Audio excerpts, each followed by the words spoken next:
ఇందు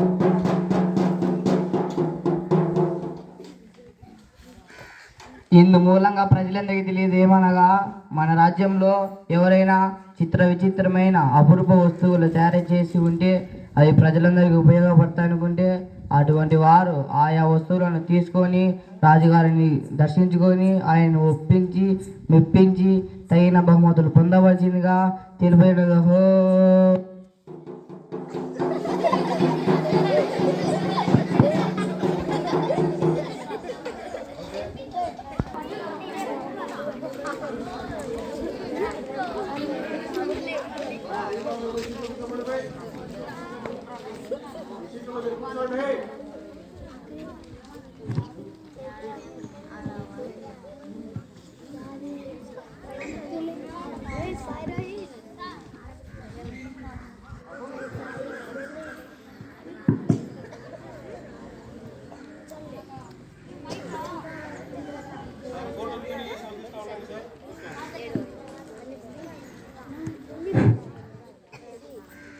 రాజాధిరాజ రాజమాతాండ గండర గండ హరివీర భయంకర త్రిభువన మల్ల పాంచాల సామ్రాజ్య భూపాలుడు శ్రీ శ్రీ శ్రీ దినేశ్వర చక్రవర్తి గారు వేంచేస్తున్నారు.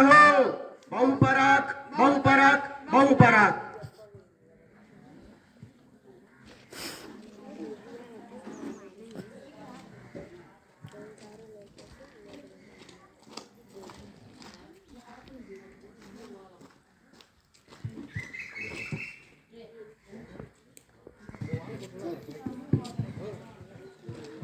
అఖండ భూమండలాధీశుండ శిష్ట జన రక్షకుండ దుష్ట జన శిక్షకుండ విశ్వప్రేమికుండ ప్రకృతి పరిరక్షకుండ మయుండ అష్టైశ్వర్య దివ్య శక్తి ప్రదాతలన్ విశ్వమయంబైన పంచభూతావలిన్ సమస్త శక్తులను పూజింపవలదే. ఎల్ల దేశాలు ప్రకృతిని ఆరాధించవలదే. ఏ సర్వజీవకోటి మాపై కరుణ చూపవలే. ఏ దేశమైనా మా ఆదేశ ముద్రను పాటించవలదే. బలిరా దినేశ చక్రవర్తి అని మా పూజ్య గురుదేవులు మా ప్రజలు దీవించవలదే.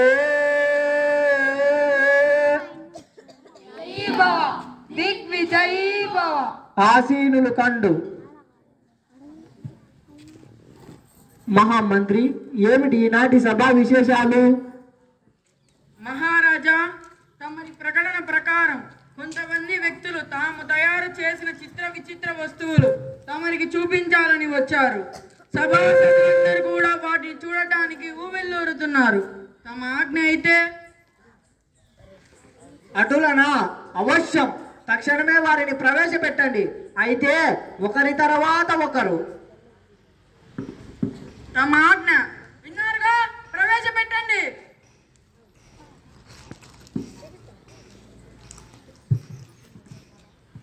మహారాజుకు జయము జయము. నీ పేరేమిటి? నువ్వెక్కడి నుంచి వచ్చావు? నా పేరు నాగరాజు ప్రభు, భాగ్యనగరం నుండి వచ్చాను. ఏది నువ్వు తెచ్చిన అపురూప వస్తువును మా మహారాజు గారికి చూపించి వారు అడిగిన ప్రశ్నకు తగిన జవాబు చెప్పి వారిని మెప్పించి తగిన బహుమతిని అందుకో. చిత్తం. ఏమిటది? దీనిని కలం అంటారు మహాప్రభు. దీనిని ఉత్తరాలు రాయటకు ఉపయోగించవచ్చును. ప్రభు, ఇంతకాలం ప్రజలందరూ పక్షీకులను నల్ల ద్రవంలో ముంచి రాస్తూ ఉన్నారు. ఇక నుండి పక్షీకుల అవసరం ఉండదు. ఈ నల్ల ద్రవాన్ని ఈ కలం యొక్క గొట్టంలో పోసి రాసుకోవచ్చు. ఇటువంటివి విద్యార్థులకు, ఉపాధ్యాయులకు, చదువులకు చక్కగా ఉపయోగపడదు. మహారాజా, పరిశీలించండి.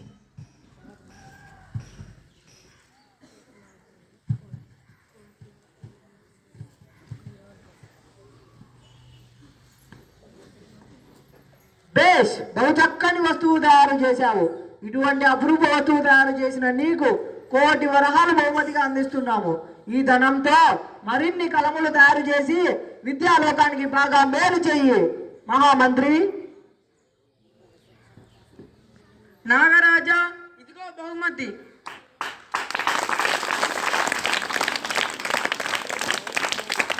తర్వాత వ్యక్తిని ప్రవేశపెట్టండి.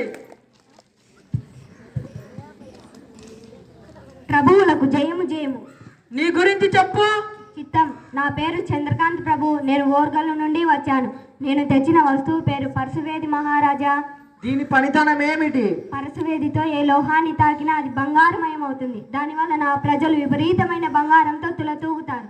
ప్రజల దరిద్రం వదులుతుంది. స్వీకరించండి.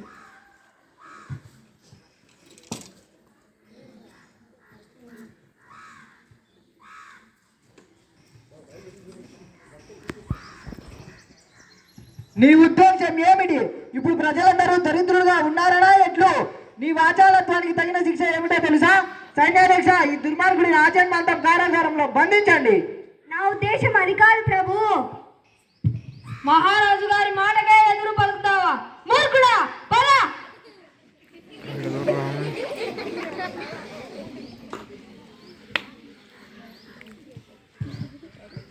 ప్రభువులు వర్ణించాలా? సభికుల సందేహం మాకు అర్థమైంది. ఇంతటి విలువైన వస్తువును తయారు చేసిన వ్యక్తికి రాజుగారు కారాగార శిక్ష ఎందుకు వేశారా అని. అవునా? అవును గురుదేవా. ప్రతి ఇల్లు బంగారమయమైతే దరిద్రం ఇంకా పెరుగుతుంది. అందరి ఇళ్లలో బంగారం ఉన్నప్పుడు ఎవరు కష్టపడి పని చేయరు, సోమరిపోతులు అవుతారు. ఎవడికి వాడే నేనే గొప్ప అంటారు. ఐకమత్యంగా ఉండరు, తినడానికి అన్నం ఉండదు. ఇతర రాజ్యాల నుండి ఆహారం దిగుమతి చేసుకోవాలి. సమయం చూసి శత్రురాజులు దండెత్తుతారు. అందుకే ఆ వ్యక్తికి కారాగారవాసం. గురుదేవా, మరి ఆ వ్యక్తికి కారాగార శిక్ష విధించకుండా దేశ బహిష్కరణ చేయవచ్చు కదా? వెంటనే అతను శత్రురాజులను కలిసి ఇటువంటి పరశువేలను తయారు చేసి ఇస్తే ఏ రాజ్యమైనా సుభిక్షంగా ఉండాలనే మహారాజు గారి అభిమతం. కూర్చోనండి. తర్వాత వ్యక్తిని ప్రవేశపెట్టండి.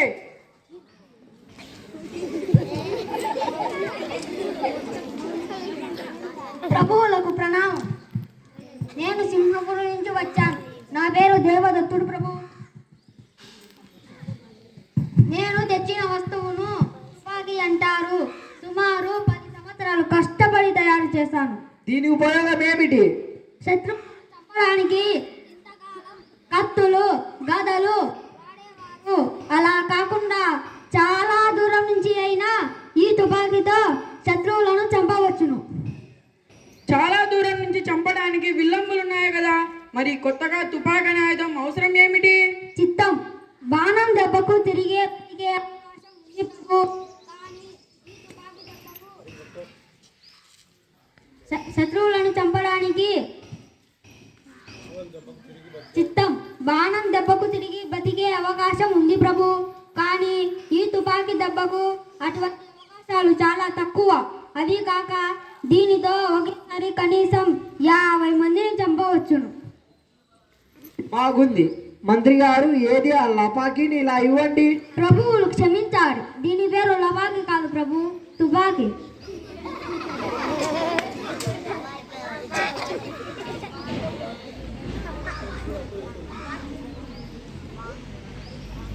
సరే, నీవు తయారు చేసిన ఆయుధం మాకు నచ్చింది.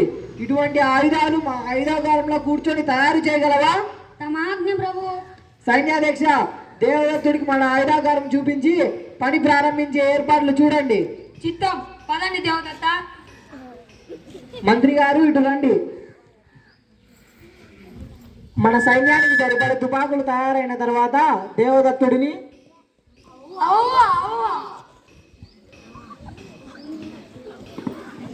తర్వాత వ్యక్తిని ప్రవేశపెట్టండి.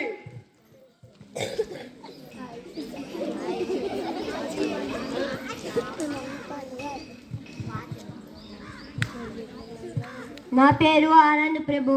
నేను చేతికి కంకణం వంటి వస్తువును తయారు చేశాను. దీనికి గడియారం అని పేరు కూడా పెట్టాను ప్రభు. ఎలా తయారు చేశావు దీన్ని? వినవించుకుంటున్నాను ప్రభు. దీనిని తయారు చేయడానికి నాకు 1 సంవత్సరం పట్టింది. దీనిలో చిన్న చిన్న వస్తువులు అనేకం ఉన్నాయి. అది పీకి, ఇది పెట్టి, దీనిని ఊరదీసి, దీనిని అతికించి చాలా కష్టపడి తయారు చేశాను ప్రభు. బాగా కష్టపడినట్లున్నావే. ఇంతకు దీని పనితనం ఏమిటి ఆనంద్?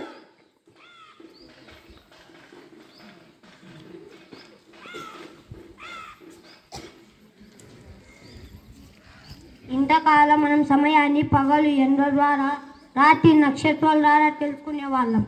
కానీ ఈ గడియారాన్ని ఉపయోగించి ఖచ్చితంగా సమయాన్ని తెలుసుకోవచ్చును. శభాష్ ఆనంద్, నీవు తయారు చేసిన ఈ గడియారం అనే పరికరం వలన ప్రజలందరూ ఖచ్చితంగా సమయాన్ని పాటిస్తారు.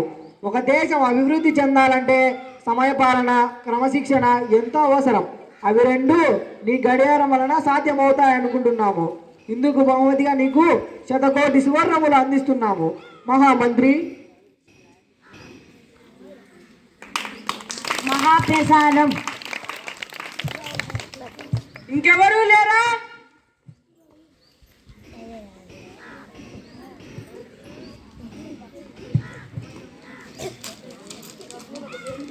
ఎవరు నీవు? ప్రభువులకు జయము జయము. నేనున్నాను ప్రభు. నా పేరు ప్రతాప్. నేను శోభ్రం నుంచి వచ్చాను. నేను చాలా విచిత్రమైన మొత్తం ప్రపంచానికి ఉపయోగపడే వస్తువును తయారు చేశాను ప్రభు. ఏ ఇల్లైనా పీకి పంది వేసావా?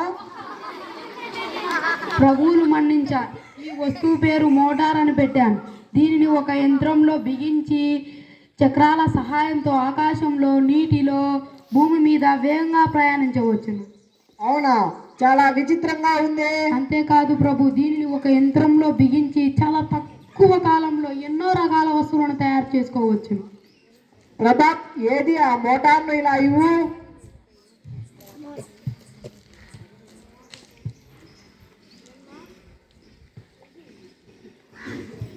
ఇది చాలా అద్భుతమైన వస్తువు.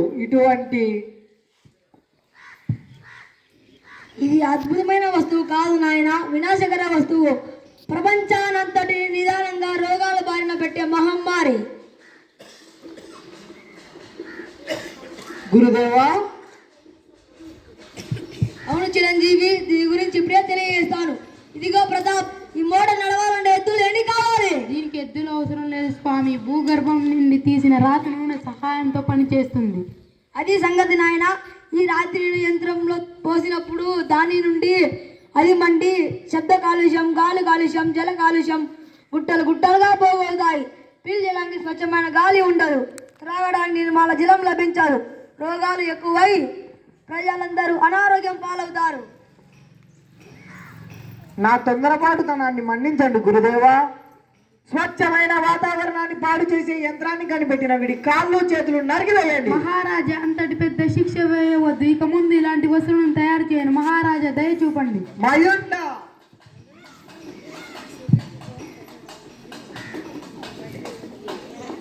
తర్వాత వ్యక్తిని ప్రవేశపెట్టండి.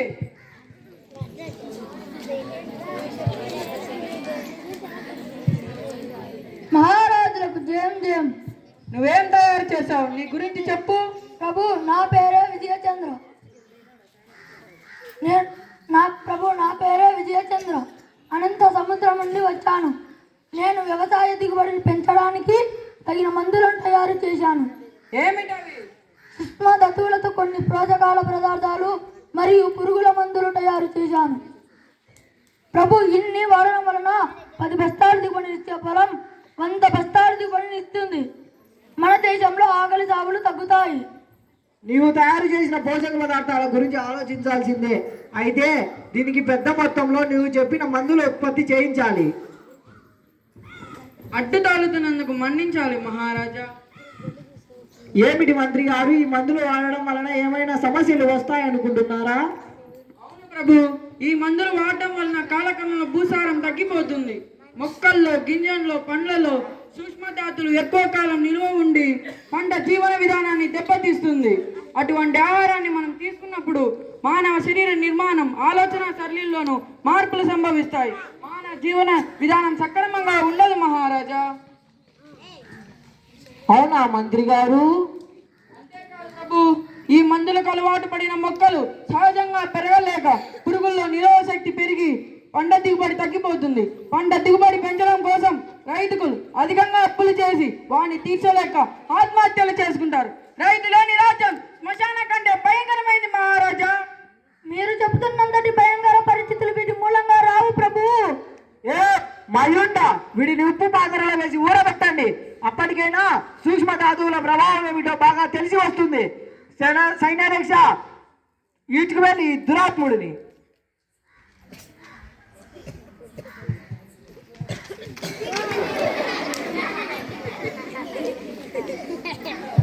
గురుదేవా, ప్రజలు ఎందుకు మంచిగా ఆలోచించరు?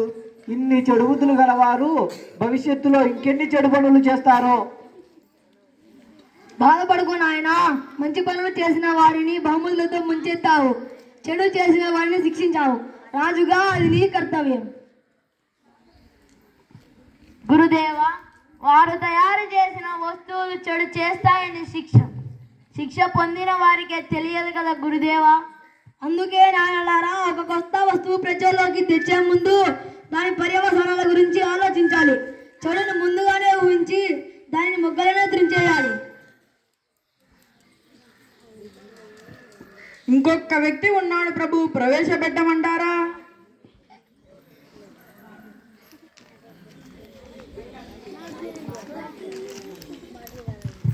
జయము జయము మహారాజు గారికి. నువ్వేం తయారు చేశావు? నా పేరు సుధాకరుడు. నేను దేవగిరి నుండి వచ్చాను ప్రభువు. సర్వరోగ నివారిణి అయిన సంజీవిని మందును తయారు చేశాను ప్రభువు. ఈ మందు వలన ఎటువంటి జబ్బు అయినా నయమవుతుంది. చనిపోతున్న వాళ్లకు దీని వాసన చూపిస్తే పూర్తి ఆరోగ్యవంతులవుతారు. ఎలా తయారు చేశావు సుధాకర ఈ మందును?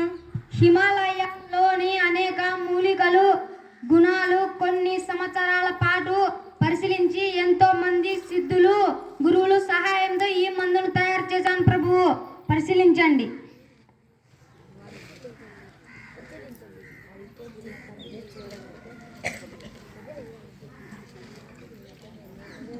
గురుదేవా, ఈ మందును సేవించడం వలన జరిగే పరిణామాలు ఏమిటి? సుధాకరుడు చెప్పినదంతా నిజమా?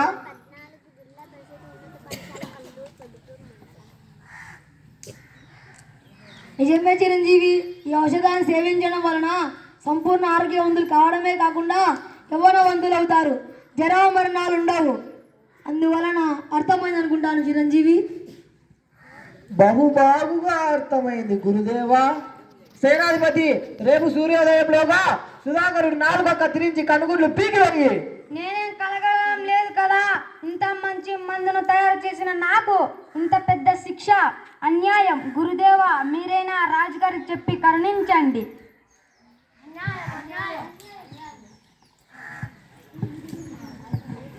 ఈ రోజు సభలో జరిగిన అన్ని కార్యక్రమాల వల్ల మీ మనసులు వికలమయ్యాయని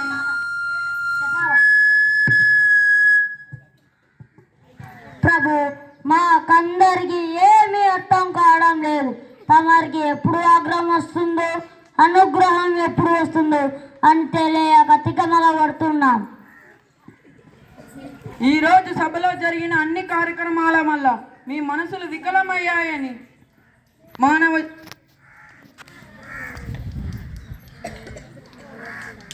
మహారాజు గారు ప్రజలందరినీ మింగుడుపడడం లేదని అర్థమైంది. మీ అనుమానాలు తీర్చవలసిన సమయం ఆసన్నమైంది. మహారాజు గారు అనుమతిస్తే నాకు తెలిసినంత వరకు చెబుతాను. చెప్పండి మంత్రివర్య, మీరే చెప్పండి. నాకు చెప్పాలని ఉన్నా నా మనసు చాలా భారంగా ఉంది. ధన్యుని మహారాజా. కలం తయారు చేసిన నాగరాజుకు, గడియారం తయారు చేసిన ఆనంద్కు మాత్రం భారీ బహుమతులు ఇచ్చి, అంతకంటే మంచి మంచి వస్తువులు తయారు చేసిన వారికి మాత్రం కళలో కూడా ఊహించని శిక్షను రాజుగారు ఎందుకు విధించారని. అవునా? అవును మహామంత్రి. న్యాయశాస్త్రంలో ఒక సూక్తి ఉంది. 100 మంది దోషులు తప్పించుకున్నా పర్వాలేదు, కానీ ఒక నిర్దోషికి మాత్రం శిక్ష పడకూడదు. ఒకరికి మేలు జరపడానికి 100 మంది కీడు చేయకూడదని రాజుగారి భావం. నిస్సందేహంగా శిక్ష పడిన వారందరూ అపురూప వస్తువులు తయారు చేశారు. ఎట్టొచ్చి అవి సమాజానికి చాలా ఉపయోగపడాయి. కానీ వాటిని ఉపయోగించడం వలన భవిష్యత్తులో చాలా దుష్పరిణామాలు సంభవిస్తాయి. మనం చేసే పనుల వల్ల మేలు జరగకపోయినా పర్వాలేదు, కానీ కీడు మాత్రం జరగకూడదు. అవును కదా మహారాజా? అవును మంత్రి గారు, బాగా చెప్పారు. కానివ్వండి, మీ పలుకుల వలన నా మనస్సులోని భారం తొలగిపోతూ ఉన్నది. కృతజ్ఞుని మహారాజా. ప్రకృతి మనకు ప్రసాదించిన అన్ని వస్తువులను విలువలను కాపాడేటట్లుండాలి. అలా కాక విలువల్ని పోగొడితే ప్రకృతిని మనం ఎగతాళి చేసినట్లు అవుతుంది. అందుకే ఇంకెవరు పరిసవేదిని తయారు చేయకుండా చంద్రకాంత్ లాంటి వ్యక్తికి మహారాజు గారు కారాగారం విధించి అందరికీ హెచ్చరిక చేశారు. మరి సైనిక పరంగా తుపాకీ అవసరం మంచిదే కదా మంత్రి గారు? నిజమే, మారణాయుధాలు అనేవి ఎప్పటికీ ప్రభుత్వాధీనంలో ఉండాలి. అలా కాక దేవదత్తుడు లాంటి వ్యక్తి బయటకు వెళ్ళిన తర్వాత అందరికీ తుపాకులు తయారు చేసి ఇస్తే ఒకరినొకరు చంపుకుంటారు. లేదా ఈ విషయాన్ని పసిగట్టి శత్రువులను అతను ఎత్తుకుపోతే అప్పుడు మన పరిస్థితి ఏమిటి? అందుకే దేవదత్తుడిని మరి మోటార్ వంటి వస్తువులను కూడా ప్రభుత్వ ఆధీనంలో ఉంచుకోవచ్చును కదా మంత్రి గారు? మీరు కూర్చోనని మంత్రి గారు, మీ ఆరోగ్యం సరిగా ఉన్నట్టు లేదు, కొంచెం విశ్రాంతి తీసుకోండి. సభికులారా, మోటార్ వంటి వాహనాలు భవిష్యత్తులో వినాశకర వస్తువులుగా మారుతాయి. ఈ రోజు ప్రభుత్వ ఆధీనంలో ఉన్నప్పటికీ కాలక్రమంలో మన ఆలోచనల సడలింపు వస్తుంది. ధనవంతులు, పెద్ద పెద్ద భూస్వాములు క్రమంగా రాజుగారి మీద ఒత్తిడి తెచ్చి మోటార్ వంటి వాహనాలు తయారు చేపడతారు. ఫలితంగా వాతావరణంలో అనేక రకాల కాలుష్యాలు మొదలవుతాయి. స్వచ్ఛమైన వాతావరణం ఎండమావే అవుతుంది. ప్రతిరోజు కొన్ని వందల వేల మంది ప్రయాణాల్లో ప్రాణాలు పోగొట్టుకుంటారు. ఏ విధంగా గురుదేవా? శ్రీ శ్రీ శ్రీ పోతులూరు వీరబ్రహ్మేంద్ర స్వాములు వారు తమ కాలజ్ఞానంలో ఇలా చెప్పారు: ఎత్తులు లేకనే బండ్లు నడుచును, వాటి వలన జనులు కుప్పలు కుప్పలుగా చెత్తురు అని. అటువంటి వాహనాలు ఈ మోటార్ వాహనాలు కావచ్చు కదా. అందుకనే మోటార్ తయారు చేసిన ప్రతాప్ రాజుగారు కారాగార శిక్ష వేశారు.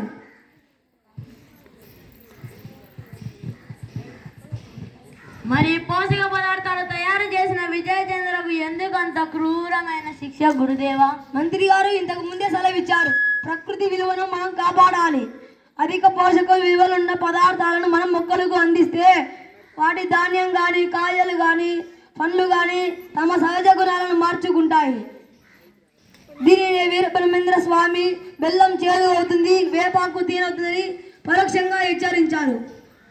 సహజ ఎరువులు అంటే సేంద్రియ వ్యవసాయం కన్నా మించిన వ్యవసాయం లేదు. ప్రకృతి మనుగడకు విఘాతం కలిగించే ఎంత గొప్ప పద్ధతినైనా దాన్ని సమూలంగా నాశనం చేయాల్సిందే. ఆఖరి ప్రశ్న గురుదేవా, సంజీవిని అనే మహత్తర ఔషధాన్ని తయారు చేసిన సుధాకరునికి శిక్ష విధించడం ఏమాత్రం నచ్చడం లేదంటారు. అవునా? పాత నీరు పోతుంటేనే కదా కొత్త నీరు స్వచ్ఛంగా రుచిగా ఉండేది. మురికి నీళ్ళలో మంచినీరు కలిపితే మంచినీరు అవుతుందా? ఇది ప్రకృతి ధర్మం. ఏ విధమైన ప్రకృతి అనుకూలంగా ఉంటేనే సర్వజీవరాశులు క్షేమంగా ఉంటాయి. ఎవరైనా ప్రకృతి విలువను ఎదిరించాలనుకుంటే అది మనపైన ప్రగతించుకుంటుంది. భూమి మీద ప్రతి ఒక్కరూ సంజీవిని సేవిస్తే భూమి మీద పుట్టే వారికి చోటు ఉండదు. వ్యవసాయ భూముల్లో పల్లెలు, పట్టణాలు వెలుస్తాయి. వారి ఆహారం కోసం కొండలు, అడవులు నాశనం అవుతాయి. భూమండలం అంతా కాలుష్యమయం అవుతుంది. రాజరికాలు నశిస్తాయి. పని చేయడానికి ఉద్యోగాలు దొరకవు. అందరూ దొంగలు, హంతకులుగా మారుతారు. బలం, ధనం ఉన్నవాడిదే రాజ్యం అవుతుంది. ప్రజల క్షేమాన్ని పట్టించుకునే నాదులే ఉండరు. ఇవన్నీ ఆలోచించే సుధాకరుడికి అర్థమైంది గురుదేవా, మా అజ్ఞానాన్ని మన్నించండి. ఈరోజు అపురూప వస్తువులు ప్రదర్శించిన నాగరాజ్, చంద్రకాంత్, విజయచంద్ర, దేవదత్తుడు, ఆనంద్, సుధాకర్లు నిస్సందేహంగా తమ మేధస్సును పదును పెట్టి తమ కాలాన్ని, ధనాన్ని ఖర్చు పెట్టి ఎన్నో వ్యయ ప్రయాసాలు కోర్చి ఆయా వస్తువులు తయారు చేసి ఇక్కడ మహారాజు గారిని మెప్పొందించి బహుమతులు పొందాలని వచ్చారు. ఒక నమ్మిన ఆశయం కోసం తమ ప్రాణాలనే పలంగా పెట్టిన మహాత్ములు వారు. ఎట్టొచ్చి ముందు చూపు లేక భవిష్యత్తులో అంతా మంచి జరిగిందని నమ్మకం వారి శిక్షలకు గురి చేసింది. ప్రకృతి ఎప్పటికీ మన అవసరాలను మాత్రమే తీరుస్తుంది. అలా కాక ప్రకృతిని దోచుకోవాలని చూసే దురాశపరుల మూలంగా కొన్ని లక్షల కోట్ల మంది అమాయకులు బలవుతున్నారు. ప్రకృతి నుండి మనం అధిక మొత్తంలో సంపాదించాలని చూస్తే మనం దోపిడీ దొంగలం అయిపోతాం, అమాయకులు అన్యాయం అయిపోతారు. ఇటువంటి గురుదేవులు చక్కని సలహానిచ్చే మంత్రివర్యులు నేను పూర్వజనంలో చేసుకున్న పుణ్యం వల్లనే నాకు లభించారు. వీరే లేకుంటే నన్ను చరిత్ర క్షమించేది కాదు. సంజీవిని మరియు రసాయన ఎరువులు తయారు చేసిన వారిని శిక్షించకుండా సన్మానించి ఉంటే భావితరాలు దుర్భర స్థితికి గురయ్యేవి. పీల్చే గాలిలో విషం, తాగే నీటిలో విషం, తినే ఆహారంలో విషం, సర్వం విషమయంగా ఉండేది. సమయానికి పూజ్య గురుదేవులు, మంత్రివర్యులు అడ్డుపడి జరగబోయే మహా ప్రమాదాన్ని నివారించారు. ఇందుకు వారికి సదా నా హృదయపూర్వక కృతజ్ఞతలు. ఇక చివరిగా నేను చెప్పేది ఏమిటంటే, అభివృద్ధి పేరుతో విజ్ఞానాన్ని వ్యాపారంగా మార్చకూడదు. అటువంటి విజ్ఞానం తప్పనిసరైనప్పుడు మాత్రమే అవసరానికి ఉపయోగించాలి. దురాశ కొద్దీ విజ్ఞానాన్ని సొమ్ముగా, అంతులేని సంపదగా మార్చుకోవాలనుకుంటే ప్రకృతి వినాశనం తప్పదు. శాస్త్ర సాంకేతిక పరిజ్ఞానం, దాని ఫలితాలు నిరంతరం ప్రజలకు అందకూడదు. అందించే ప్రయత్నాలు ప్రభుత్వం చేయకూడదు. అలా అందిన నాడు వీర బ్రహ్మేంద్ర స్వామి గారు చెప్పినట్టు భూకంపాలు, కరువు కాటకాలు, ప్రపంచ యుద్ధాలు, మారణ హోమాలు మొదలైనవి సంభవిస్తాయి. సర్వే జనా సుఖినో భవంతు, లోకా సమస్త సుఖినో భవంతు. వినయ చక్రవర్తికి జై, పూజ గురుదేవులకు జై, మహామంత్రులకు జై.